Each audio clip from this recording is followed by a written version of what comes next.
ગઈકાલે એપ્રોક્સિમેટલી સાંજે 6:00 લઈ અને 6:30 સમયગાળામાં છે ને કાલાવાડ રોડ પર ક્રિસ્ટલ મોલ છે. ક્રિસ્ટલ મોલના આયોજકે ઓર્ગેનાઇઝરે લાલો મૂવીના એક્ટર, ડાયરેક્ટર, પ્રોડ્યુસર અને સ્ટાર કાસ્ટને બોલાવી અને પ્રમોશન માટે એક આયોજન કરેલું.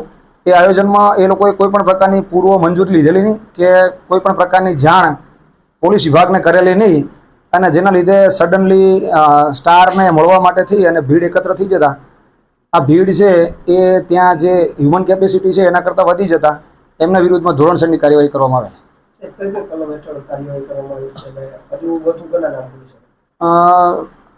ખાસ કરીને જે ક્રિસ્ટલ મોલના આયોજક છે, જે ક્રિસ્ટલ મોલમાં આયોજન કરનાર સમીરભાઈ રામજીભાઈ વિસાણી વિરુદ્ધમાં ભારતીય ન્યાય સંહિતાની કલમ 223 મુજબ મહેરબાન કમિશનર સાહેબના જાહેરનામા ભંગની કાર્યવાહી કરવામાં આવેલી છે.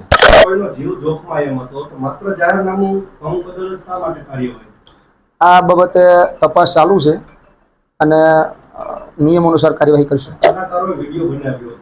વિડીયો દ્વારા રાજકોટની જનતાને આમંત્રણ આપ્યું તો પહેલેથી તકેદારીના ભાગરૂપે કંઈ પણ મંજૂરી તો નહોતી લીધી, પરંતુ પ્રાઇવેટ સિક્યુરિટીની પણ એટલી વ્યવસ્થા નહોતી. તો મોત થાત તો સાહેબ જવાબદાર કોણ રહે?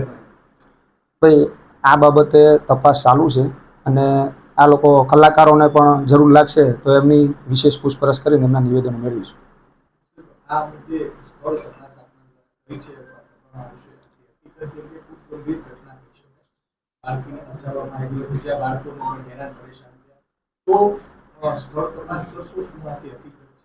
આ બાબતે બન્યા બાદ તુરંત છે ને અમારા સ્ટાફ દ્વારા અમો સાથે રહી અને ઘટના સ્થળની વિઝિટ લઈ અને સ્થળ તપાસ કરી બાદમાં ગુનાહિત જણાય આવેથી ગુનો દાખલ કરેલ છે. બીજાને શું અપીલ કરશો, કારણ કે ગંભીર દુર્ઘટના ટળી છે અત્યારે?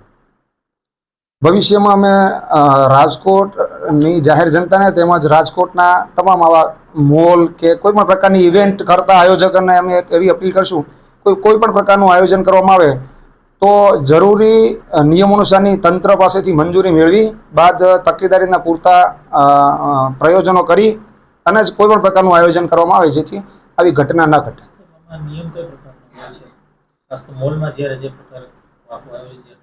કોઈ પણ પ્રિમાઇસીસમાંના ઇન્ટરનલ હ્યુમન કેપેસિટી હોય એના કરતાં ઓછી વ્યક્તિઓને ભેગી કરવાની હોય છે ત્યારે કોઈ ઇસ્યુ નથી, પણ જ્યારે એની કેપેસિટી કરતાં વધારે લોકોને તમારે ભેગા કરવાના હોય તો ત્યારે તમારે પૂર્વ મંજૂરી મેળવી આવશ્યક છે.